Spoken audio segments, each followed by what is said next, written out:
31 Colliding while out of sync 2. Chapter 31. Colliding while out of sync 2. The royal capital of the Re-Estais kingdom simmered in quiet unrest. On the surface, all seemed calm, but beneath, the air was still in the way it is before a storm. This was the calm of preparation, of making ready for something unprecedented in the kingdom's long history. Soon, the capital would face a crisis unlike any it had ever seen. They had finally uncovered key information on the very group they had long sought to eradicate, the Eight Fingers. Not long ago, they had succeeded in capturing Coco Doll, one of the group's executives, along with the notorious, illusionist, Succulent of the Six Arms. Though the two had mysteriously vanished from their cells before any interrogation could take place, a trove of documents seized from a secret slave brothel had revealed the organization's true structure. Along with that, they had obtained vital intelligence on the drugs division. With the aid of Elias Brant Dale Raven, commonly known as Marquis Raven, and using information the Second Prince, Zanak Valian Agana Ryle Vazelf, had been gathering, they now held the most complete picture yet of the Eight Fingers network. The plan to purge them from the royal capital was progressing swiftly. Princess Renner's support had secured not only the backing of Marquis Raven and the Second Prince, two pillars of the kingdom's six great nobles, but also the cooperation of the Adamantite-ranked adventurer party Blue Roses, and even the kingdom's strongest warrior Captain Gazef Stranov himself. With the warrior captain, his elite warrior brigade, the private forces of Raven and the Second Prince, and Blue Roses, they had assembled the strongest force the capital could muster. No matter how powerful the Eight Fingers were, they could not possibly stand against the combined might of the kingdom's full authority. Among those preparing for the operation was Clyme, Princess Renner's personal bodyguard. Though she was but the lowest ranked among the royal family, with little political power or influence, Clyme felt that by joining the mission he could bring her honor. More than that, he was one of the key players in the incident that had sparked this operation in the first place. For the sake of his mistress's honor, he could not back down in fear. His pristine full-plate armor, newly restored with magical enhancements, gleamed in the light. The weapon damaged in his battle with the illusionist had been reforged. Potions and borrowed magical items from Blue Roses completed his preparations. Only then did he feel ready to fight. Nervous. He glanced around. Everywhere stood warriors far stronger than himself, the adventurers of Blue Roses, an Orichalcum-ranked party under Raven's patronage, the elite soldiers of Gazef Stranov's warrior brigade, and Brain Unglas, a swordsman nearly equal to Gazef himself. This was power unlike anything that could normally be gathered within the capital. Yet Clyme's nerves did not settle. He knew he was not suited to lead even a small unit. His skill and experience fell far short. And yet, he had been entrusted with command of a squad. Probably because of him. The reason was simple, he was stronger than the average soldier, and he would have Brain Unglas as his second. Without Brain's support, command would never have been given to him. Still, with such a responsibility placed before him, he could not refuse. The weight of his role pressed heavily upon him, but it only steeled his resolve to give his all. But, why did Princess Renner ask me that? His thoughts drifted back to a conversation from about an hour earlier.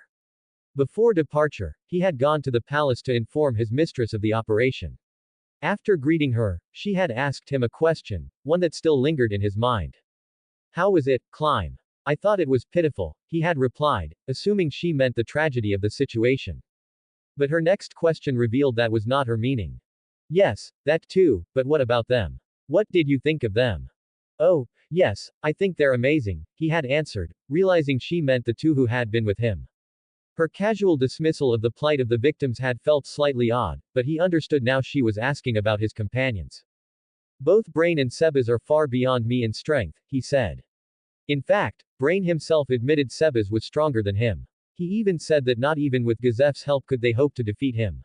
That alone says much. I see, and compared to him. Your other master, how does he compare? In that moment, a figure surfaced in Clyme's mind. A towering man radiating an overwhelming, almost absurd aura, the image of an absolute champion. He was one of the three people Clyme respected most in this world. The first, without question, was the girl standing before him, the one who had saved him, the golden princess of the kingdom, Rennerthyre Chardellen Ryle Vazelf, the third princess. The second was his mentor, the kingdom's strongest warrior and the embodiment of pride, honor, and strength, warrior Captain Gazef Stranov. And the last, the one Clyme believed to be the strongest man he had ever met, perhaps even the strongest in existence, Monkey Spanner El Dragondream, head of a great noble house. Though he had only spent a few days with the man, Climb had once been taught directly by him. Whether it was truly coincidence or a gesture of Princess Renner's kindness, he could not say, but he had received instruction from him all the same. And what he received was harsh beyond measure. You have no talent. Those were the first words Monkey Spanner spoke after a single glance at him. Not only do you lack talent, you're worse than the rabble of adventurers cluttering the streets. Honestly, I can't even understand why I should waste even a moment of my time on the likes of you. The words dripped with scorn, disbelief, and sighing contempt. Climb could not bring himself to protest. He had been told before that he had no talent, but never like this, never so bluntly, so cruelly, and yet with such crushing presence that resistance felt impossible. The man's sheer aura bound his limbs and pressed upon his chest, making even breathing difficult. Was this truly a human being? Could a man become so strong? Gazef Stranov, the strongest man Climb had ever known, seemed to fade into the distance before such might. But so what? The oppressive weight suddenly lifted. In its place, a warm presence enveloped him. Looking up, the giant had vanished, and Monkey Spanner's ordinary figure remained. If you can't stack raw strength, then hone your skill. If skill isn't enough, then learn tricks. Take in and refine everything you can, and find your own path. Even without talent, training will make you strong. So keep working. Even if you don't get the reward you want, the blood and sweat you've shed will always return to you in some form. So endure. Endure, and the strength you've earned will be yours. And for the next few days, Climb lived through hell. Monkey Spanner left him on the brink of collapse over and over, as if to say, quit whenever you like. But Climb endured, and grew stronger for it. At the end, Monkey Spanner said, now you've got the faintest bit of grit. Don't think that means I acknowledge you. But I'll admit this much, your persistence and effort are worth something. From that day, Climb respected him as much as he did Gazef. The time they had spent together had been short, less than a month, but the lessons he learned remained carved into his heart. Now, comparing that man to the old gentleman called Sebas, Climb recalled the overwhelming pressure of both men, and slowly shook his head. I can't say for sure. Oh, yes. Both of them are so far beyond me, I can't even begin to measure their strength. With all due respect to Captain Gazef and Sir Brain, I think the two of them exist in a realm far, far removed from ours. For Climb, the two were utterly incomparable, like a worm trying to decide which towering tree was taller while seeing nothing but their shade. There is always a sky beyond the sky. He had learned the truth, that even above the man he thought of as the very sky itself, Gazef Stranov, there were others stronger still. His world had expanded, and though he did not yet know what it would mean for him, he had not broken even after glimpsing the shadows of such overwhelming beings. I see. Well, understood, Climb. Keep it. Princess Renner had smiled as she encouraged him, and now here he was, in the present moment. Though I answered her that way, I can't help but wonder. It was a fascinating thought. Monkey Spanner El Dragondream and Sebas Tien, two men whose strength utterly eclipsed what he believed humanly possible. If the two were to fight, what would happen? I'm in no position to compare them, but still. If they truly clashed, perhaps the entire district would be gone in an instant. It was a thought unbecoming of a warrior sworn to defend the kingdom, but somehow, it felt entirely believable. Hey, Climb. Shall we get moving? Yes. Let's. His thoughts broke off, preparations were complete. Climb gave the order for his unit to advance. Unit Captain Climb, Vice Captain Brain Ungloss, 4 Orichalcuma-class adventurers in the employ of Marquis Raven, 20 militiamen from Raven's domain, and various priests and mages gathered through the Marquis's connections, 32 in all, moving quietly. And this was only one unit. Blue Roses and Warrior Captain Gazef's brigade were each striking separate 8-finger strongholds. The plan was to crush each division swiftly and seize their leaders. Yet Climb could not help but think. This was not to belittle their strength. He knew that aside from the militia, he was among the weakest here. And yet, even with this many troops, could they really stand against even one of the two men who had come to mind? 32 Colliding while out of sync 3. Chapter 32. Colliding while out of sync 3. Sebas lightly brushed off his hands. He replaced the soiled gloves, dirtied a moment ago by mistake, with a fresh pair, silently apologizing to his master, Lord Ains, for having sullied even the smallest of Nazarik's provisions. Disappointing. That his opponents were weak was not in itself the issue. What was unforgivable was that, despite their weakness, they chose to commit evil and even dared to provoke him. They could not withstand even a fraction of his true strength. One blow each, that was all it took to end them. That it took as long as 30 seconds was only because they had provoked him. The so-called undead King Davernok, a pitiful scrap of corpse daring to claim the lofty title, Undead King, a name worthy only of his supreme master, had every bone in his body shattered in a single punch. The dancing scimitar Edstrom drew 6 blades, making them whirl like a dance in preparation for an assault.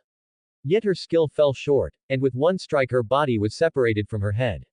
Even in death, her blades still twitched to attack, a testament to her willpower, if nothing else. The space cleaver Pesherian stooped to cheap tricks, disguising petty illusions with the ostentatious claim of cutting through space. An insult on par with Davernok's self-styling as Undead King.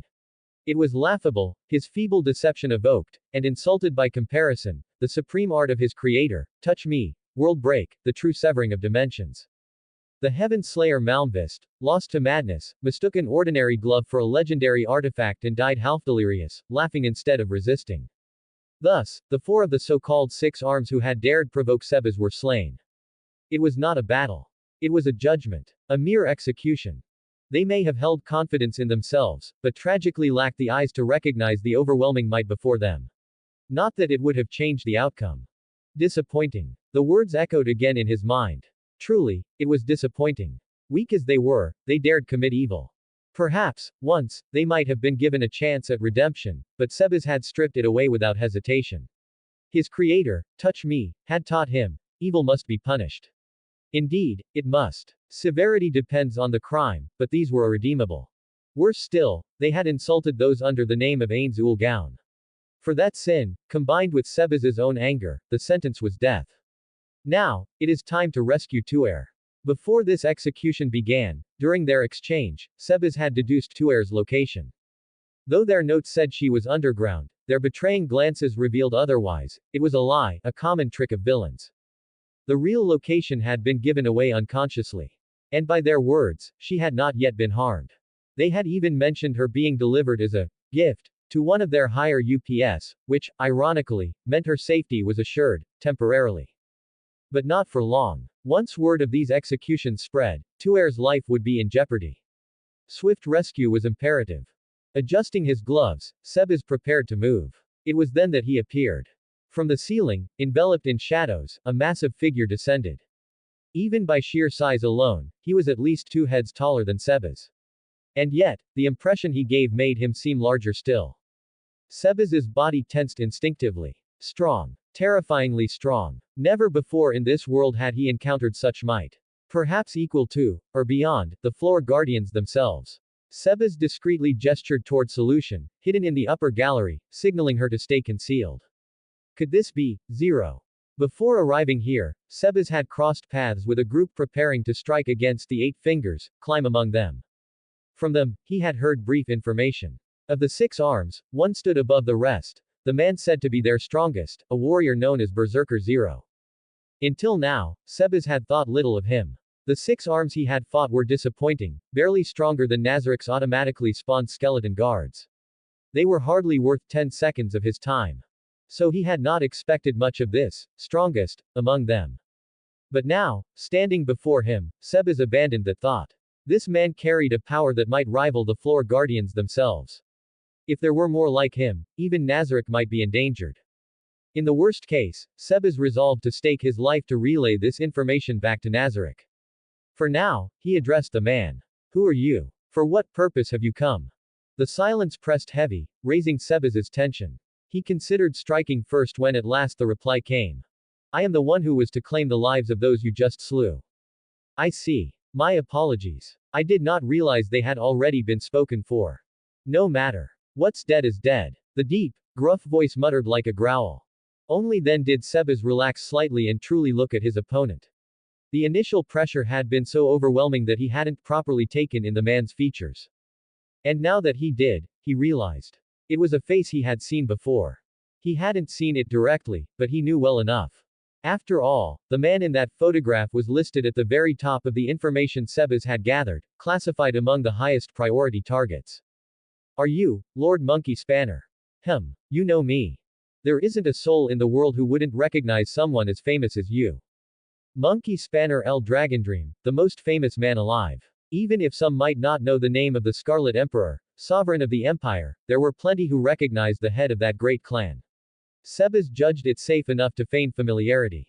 Sebas's mind raced. Meeting this man here of all places was completely unexpected. The atmosphere wasn't hostile, but if things turned sour, a confrontation with him would be disastrous. Nazarik's current policy was clear: avoid antagonizing anyone from Dragon's Dream. If possible, steer clear of conflict at all costs. Then, do you have other business here? I was about to head further below. No, I've no other business. It seemed they could part ways without incident. Sebas would have liked to take advantage of the opportunity for a calm conversation, but unfortunately he had neither the time nor the permission. Contact without Lord Ains's approval was forbidden. Originally, I had intended to visit the others as well, but I'll refrain. If someone like you is showing interest in them, I'll step aside. I see. And one more thing. A message, if you would. A message. Yes. For your master, the one who likely came into this world from Yggdrasil, isn't that right? That single, passing remark sent Sebas into full alert. Until now, both he and Demiurge had only suspected the connection to Yggdrasil. To hear it stated so plainly, it meant the truth was out. Relax. I only ask you to deliver a message. We have no intention of hostility. That is all. You did not consider that I might try to subdue you here and now, and deliver you to my master. Oh. If you think you can, then by all means, try. Sebas quickly gauged their relative strengths. The conclusion was obvious: this was no foe he could easily overpower. Unlike the four he had just dealt with, Monkey Spanner's strength was unreadable. If he was indeed comparable to a floor guardian, then a fight would only expose information best kept hidden. And even if you fight, I'll just escape. Fighting you brings me nothing but loss. I see. Very well. But may I ask one more question? Go ahead. This message for my master, may I know who sends it? Well, of course. Monkey Spanner smiled. It is from me. I see. Was it truth, or a lie? The answer brimmed with such confidence that Sebas couldn't tell. Still, the declaration that it wasn't a threat was enough.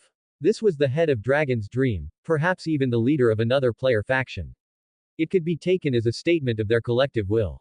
Sebas longed to ask one final question: are you a player? That answer would decide much for Nazarik's future. But there was no expectation of an honest reply. Before he could even voice the thought, Monkey Spanner was gone. Sebas might have pursued him, but then he would never be able to save Tuer. Left with no choice, Sebas turned back. A heavy feeling gnawed at him, as if he had just made an irreversible decision. He prayed it was only an illusion, and raced like the wind to rescue Tuer. 33. Colliding while out of sync 4. Chapter 33. Colliding while out of sync 4. Monkey Spanner was angry. Correction, Monkey Spanner was irritated. Each thunderous step made the ground tremble as though it would crack, yet no trace was left behind. That was only because he was restraining himself. Had he not, one would have to wonder if the street itself would have survived. And there was only one reason for his foul mood. That damned woman, she went back on her word, didn't she? He ground his teeth. How long had it even been since he dealt with 8 fingers, and now she wanted to launch some kind of suppression operation. Of course, he knew Princess Renner had no real authority. But he also knew she could exert influence if she wished. This was her doing, her scheme, and she had used him to carry it out.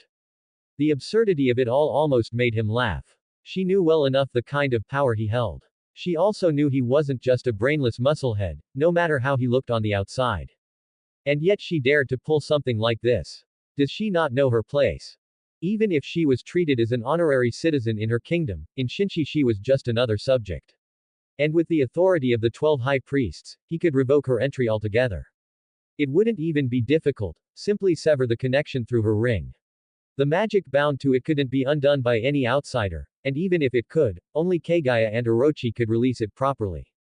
In short, no problem at all. Monkey Spanner decided. Once he finished tidying up outside, he would return to Shinshi and cancel Princess Renner's entry permit. A woman like that, who dragged everyone around her into misery, was useless no matter how clever she thought herself to be. Fine. That's how I'll deal with her. But then what about 8 fingers? Truthfully, he didn't care much about what became of them. They were criminals, deserving of punishment. The ones he had handled himself hadn't even been pushed to the point of death. And it wasn't as though they had committed new atrocities in that time. Still, they were guilty. Slave trading, drugs, prostitution, violence, robbery, murder, their list of crimes was endless. There was no room for mercy. Yes, they deserved death. Hundreds, maybe thousands, bore grudges against them. Their sins pierced the heavens like spears, their blood debts flowing like rivers. No noose, no execution would ever be enough. But Monkey Spanner, with Shinshi's way of thinking, couldn't stomach the idea of them dying so easily. Death was an end. It brought no real atonement. Wouldn't it be better to keep them alive and make them pay for their sins? If death alone were enough, then why would prisons and laws exist at all? Better to shackle them and send them to the mines. Or to the labor camps. Let them suffer enough to wish for death, yet force them to live and atone. And if they were to die, let it be as condemned criminals, not butchered like livestock. With that resolve, Monkey Spanner began to move. Even if he had spared them at Renner's request, he had taken responsibility for their lives. And that meant seeing their punishment through to the end. That was why he was here. To drag 8 fingers into judgment, whether to lifelong penance or a rightful death. Disappointing. A sudden stench of blood hit him, making him wrinkle his brow. Too late. Or perhaps the enemy had simply been too quick. His cold gaze swept across the scene. Blood, entrails, shattered bones, torn flesh. The stench was nauseating, but at the center stood a man, unmoved, slipping off his blood-soaked gloves and drawing out a pristine white pair to replace them. Who are you? For what purpose have you come? Monkey Spanner tensed. The voice was deep, resonant, carrying the weight of age and experience. The man looked human, somewhere past middle age, perhaps into his later years, but his body was strong, unyielding, betraying none of the frailty his age suggested. And above all, he was powerful. Terribly so. Monkey Spanner hadn't felt such presence outside Shinshi since Cha. He exhaled lightly, releasing the tension in his body, and answered. I am the one who was to claim the lives of those you just slew. I see. My apologies. I did not realize they had already been spoken for. No matter. What's dead is dead. Death was the end. The curtain fall. Even if resurrection were possible, no one would grant it to these criminals. This was final. Monkey Spanner had no interest in scolding the one who ended them. But then he felt the man's eyes upon him. A flicker of surprise. A moment of recognition. Are you, Lord Monkey Spanner? You know me. There isn't a soul in the world who wouldn't recognize someone as famous as you. And more than his words, it was the man's strength that set Monkey Spanner on edge. He exuded nothing. No aura, no killing intent. He stood as naturally as the wind or the earth itself. But that effortless naturalness was the very mark of power. The man was strong simply by existing. Even without revealing his aura, the bearing of a true powerhouse radiated naturally from his posture alone. Monkey Spanner clicked his tongue indifferently. Perhaps this old man really was one of the top combat executives, even among the elite of Shinshi. But then, another question lingered, why would someone of this caliber be here? He remembered Orochi's words after the 12 High Priests' Council meeting, when they were returning to the outer mansion. Monkey, you might run into them out there. Them. Who? The players, you idiot. Don't tell me you really don't know. Anyway, there's a chance you'll meet them outside. The small organization we set up beyond Shinshi's borders looks like heresy itself in the eyes of Yggdrasil's castaways. They'll either fight us, devour us, or approach us for information. If you run into them, prioritize escape above all else. Do I really have to? Couldn't I try talking to them? Fool. Look around you, given Shinshi's current situation, unless the god himself awaken, any direct contact with players is out of the question. Our policy is already clear. No outside relations for the foreseeable future. So stop with the nonsense and focus on finishing your job outside. Shinshi has more than enough tasks where even your hands will be needed. Alright, fine. Thanks for worrying. Worrying. Ha. Don't make me laugh, just hurry up and get lost. At the time, he'd brushed off Orochi's warning as needless paranoia. But now, it seemed the chance of a real encounter wasn't zero after all. If such a formidable figure had been in the capital all along, there was no way Monkey Spanner wouldn't have known. The man looked fairly old, yet to possess such power at that age, while never having surfaced publicly, defied all logic. That kind of strength couldn't have gone unnoticed, unless he was dispatched from a vast hidden organization, like Shinshi itself. Monkey Spanner broke the silence. Then, do you have other business here? I was about to head further below. No, I've no other business. The old man glanced at him, almost as if studying him. Monkey Spanner waved it off with a shrug. Originally, I had intended to visit the others as well, but I'll refrain. If someone like you is showing interest in them, I'll step aside. I see. And one more thing. A message, if you would. A message. Yes. For your master, the one who likely came into this world from Yggdrasil, isn't that right? At the word master, the old man's expression hardened. When Yggdrasil followed, even the surrounding space seemed to darken, as if reality itself was shuddering. Monkey Spanner's gut twisted, he had hit the mark. Relax. I only ask you to deliver a message. We have no intention of hostility. That is all. You did not consider that I might try to subdue you here and now, and deliver you to my master. Oh. If you think you can, then by all means, try. He smirked, but his muscles tensed like drawn steel. If they clashed, it would not end neatly. The aura flowing from the old man was anything but beneath his own. Monkey Spanner immediately raised his evaluation. This wasn't just an executive-level combatant. No, this was on par with a high priest. Perhaps even one of their equals. A man of this caliber surely held high rank in whatever organization he belonged to. In other words, this was a fight to avoid, not out of inability, but out of pragmatism. A battle would mean loss. So, the only strategy was to disengage.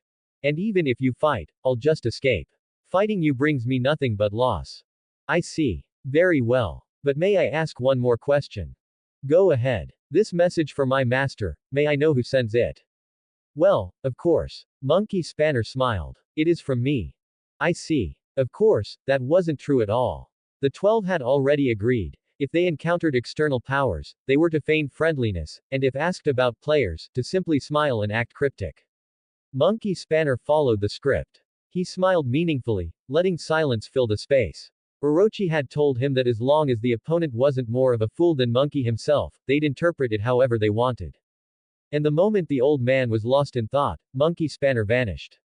Slipping back through the opening he'd entered from, concealing his presence, he noted with relief that no pursuit followed. As expected, Orochi's schemes worked wonders, even if he never fully understood them. I'll buy him dinner when I get back. It was the sort of thought that would earn him another idiot, if Orochi ever heard it. Monkey Spanner shot back to the surface, only to be struck speechless. What the hell is going on here?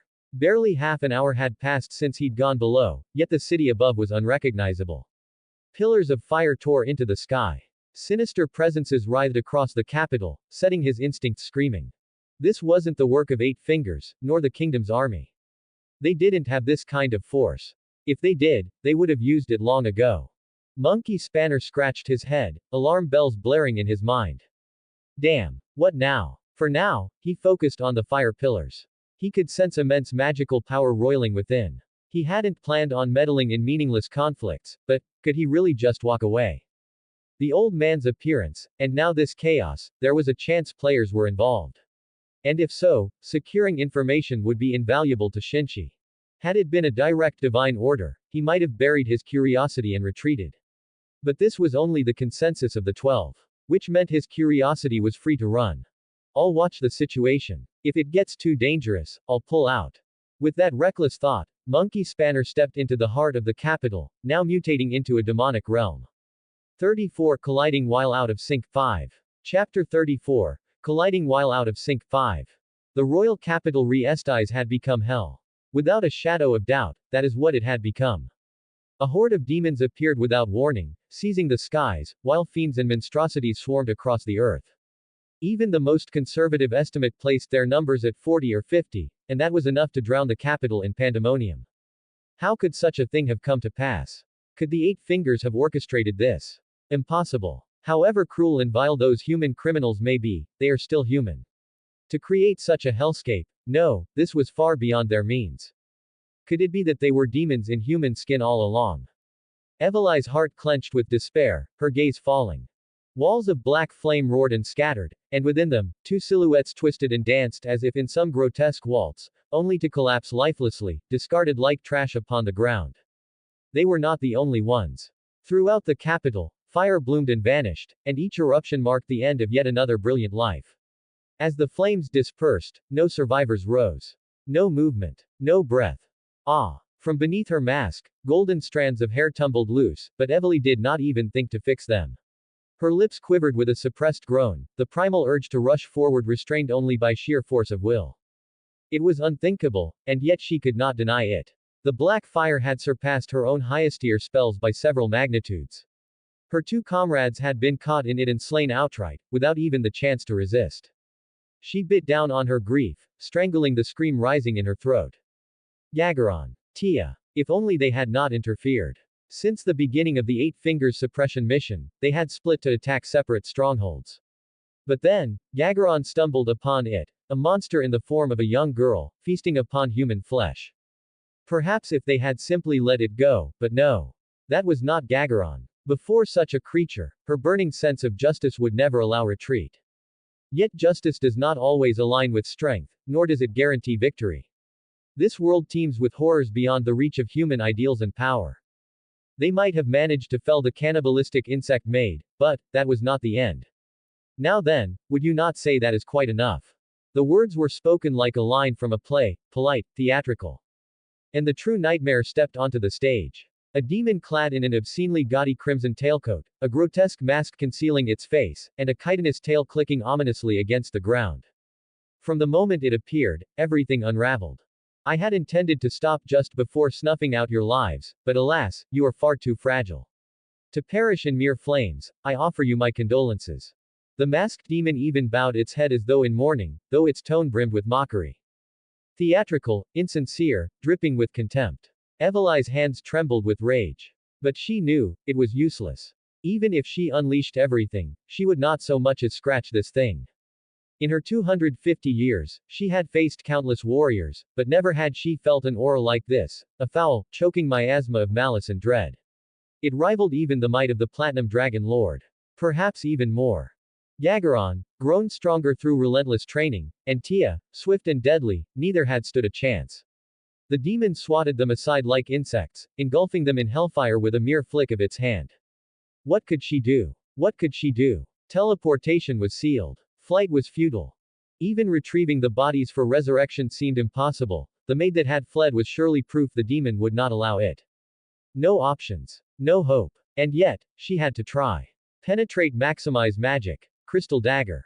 From her hand, a colossal crystalline blade was conjured and launched. This spell, a weaponized form of pure physical force, was designed to bypass magic nullification, enhanced with penetration magic to pierce resistance.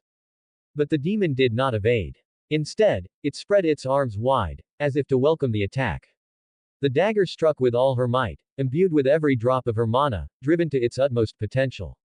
And yet, was that all? The demon's voice oozed amusement. Quote.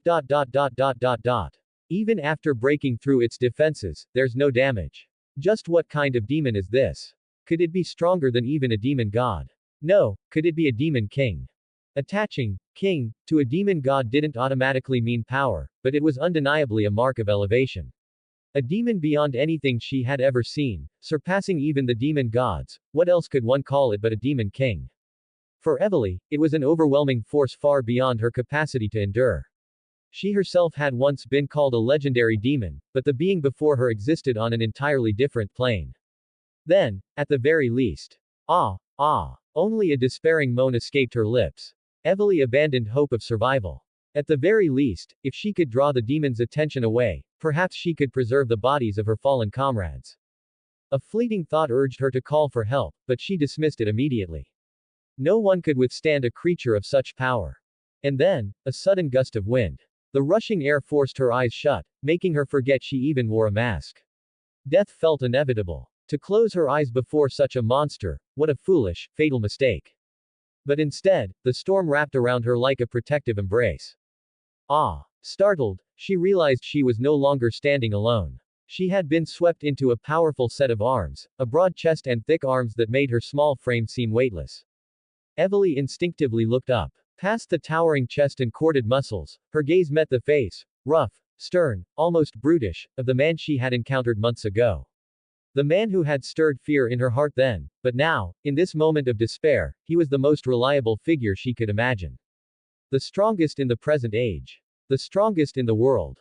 Patriarch, Lord Monkeyspanner. Strange timing, I know. But first, good to see you alive, Evely. His smile was as fearsome and wolfish as ever, yet somehow, she found it warm, comforting. Here stood the head of a great clan, Monkey Spanner El Dragondream, the strongest man in the world. You couldn't have known about this demon's appearance, could you? Details later. For now, stay quiet. With unexpected gentleness, Monkey Spanner set her down.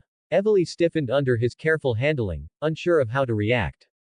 But the man wasted no time, stepping forward, placing his broad back before her as if to shield her from all harm. Done with your reunion. Demon. Now tell me, what filth like you is doing here? The demon's theatrical tone clashed with Monkey Spanner's blunt defiance. Evely, watching from behind his back, trembled. Before her stood the strongest human alive, unshaken even before this abyssal foe. Unexpected, to encounter someone like you here, the demon admitted, voice tightening. And I cannot say I welcome it. Not my problem. Don't like it. Then leave. Truly barbaric. Do you not know courtesy? Courtesy. You cause all this carnage, then dare speak of courtesy. His words were rough, his tone boisterous, but his presence shook the ground. Evely felt her heart pound. Was it the authority of his clan? No, it was his raw, unmatched strength. He might be younger than she by centuries, but his presence alone was overwhelming. For the first time in ages, she felt something foreign, security. Logically, she knew even the patriarch of such a mighty clan should be nothing more than a thicker sheet of paper before this demon's overwhelming power. If he stood in the way, he too would be swept aside. And yet, somewhere deep within her heart, a dangerous thought flickered. Perhaps this man could actually do it. Embarrassed at her own emotional weakness, Evely stepped back, unwilling to distract him. If needed, she would fight alongside him, but for now, she would simply pray. And pray she did. Enough of this barbarism. I have no more time for you. Good. Neither do I. The demon's words were cut short as a tremendous gale exploded outward. Crash. The sound of something being pulverized echoed. In an instant, the wall that had been Monkey Spanner's back vanished, replaced by a blur of motion. The massive man moved like a storm, his strike sending both himself and the demon hurtling across the battlefield. Monkey Spanner's fist remained outstretched as he pressed his charge. The demon staggered but, shockingly, rose unscathed, snarling. Its tail clattered with fury as a pair of grotesque wings unfurled from its back. I had intended to withdraw gracefully, but you truly force my hand. Then bring it, you bastard. I'm truly angry now. The air trembled. The ground quaked as though an earthquake had struck. But no, it was the shockwave of Monkey Spanner's punch reverberating through stone and steel. Evely could only widen her eyes. She had intended to fight, but this was a battlefield beyond her reach. All she could do was retreat, clasp her hands, and pray. Pray that the protector of mankind, the strongest man in the world, would strike down the demon and restore peace. 35 Colliding while out of sync, 6. Chapter 35. Colliding while out of sync, 6. At first, he only intended to visit out of curiosity, to see the scene for himself. But Monkey Spanner found himself reacting with raw emotion to a situation far beyond anything he had imagined. Flames engulfed the streets, screams echoed through the air. This wasn't just unexpected, it was unimaginable. Why the hell are demons in the capital? Crack. His fist shattered a demon's skull just as it was about to spew fireballs across the street, saving countless lives from being consumed by flames. Grinding his teeth, Monkey Spanner roared in anger. Grateful soldiers and civilians bowed repeatedly in thanks, but he ignored them, striding forward. The capital had become a boiling cauldron of hell. Demons rampaged on every side, turning the streets into fragments of a sulfurous underworld. Fire blazed, death's crimson tide flowed through the alleys, and the chorus of screams and sobs never ceased. The air was thick with burning stench and sulfur, but what sickened him most was the scent of scorched flesh and blood. Monkey Spanner nearly gagged. No matter how dirty or depraved the outer world might be, this was different. He had once felt the impulse to burn everything down and purify it, but this was not it. Damn it. Damn it. Damn it all. I hate this. Get lost. Celestial technique. 108 monkey tails. 108 beams of light, or rather, whip-like lashes of energy, lashed through the sky. Dozens of demons flailed like birds trapped in a net before plummeting and bursting into pieces. They were slaughtered in an instant, yet each one of these demons was a nightmare by outer world standards.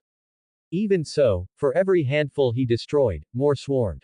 He didn't have enough hands to kill them all. Still, He swung his fists, exploding more demons, before lifting his head and roaring at the heavens.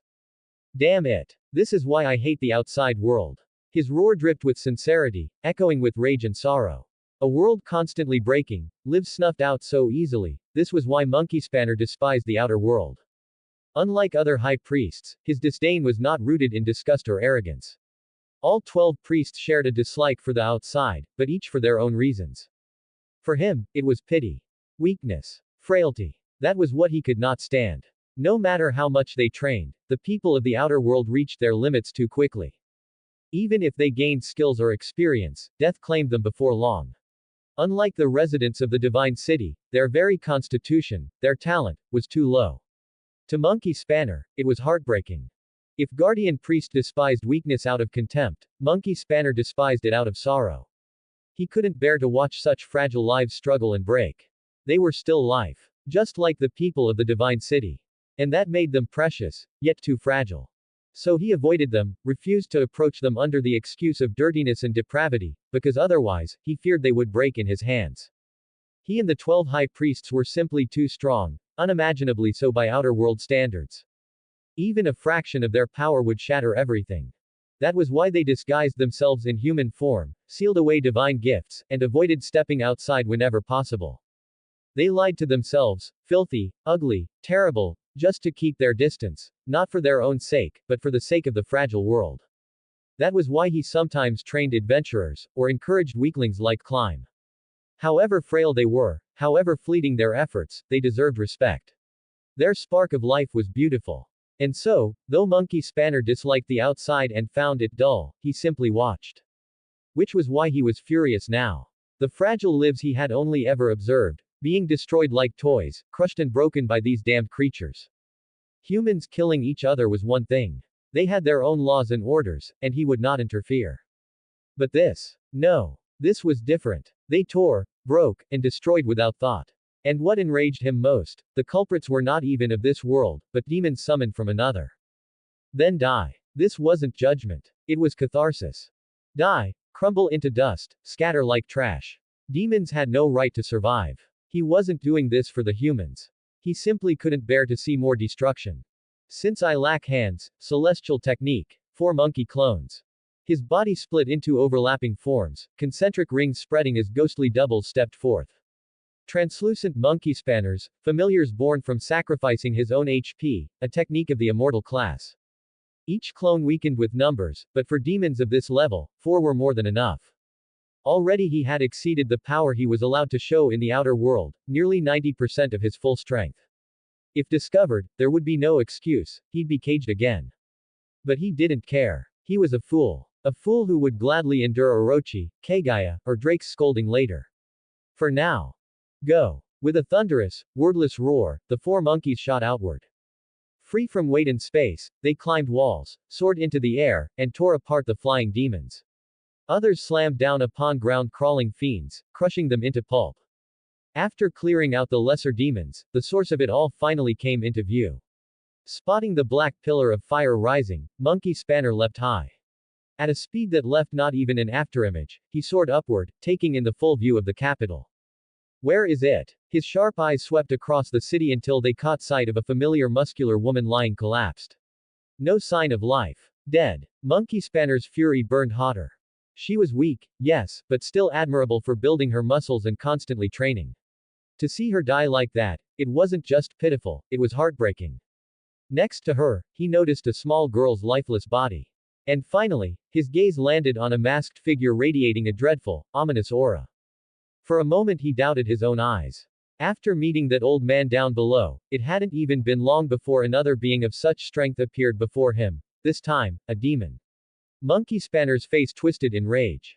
Should he flee? The thought vanished instantly. A demon stood before him, poised to tear apart the frail and defenseless. To watch and do nothing would be unthinkable, his creator would never forgive that. Clan head, Monkey Spanner-sama. It's been a while, though this situation is unfortunate. Still, I'm glad you're safe, Evely.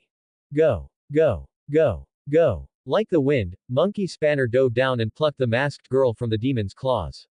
He had already suspected before that she wasn't truly human or demihuman but closer to some other race.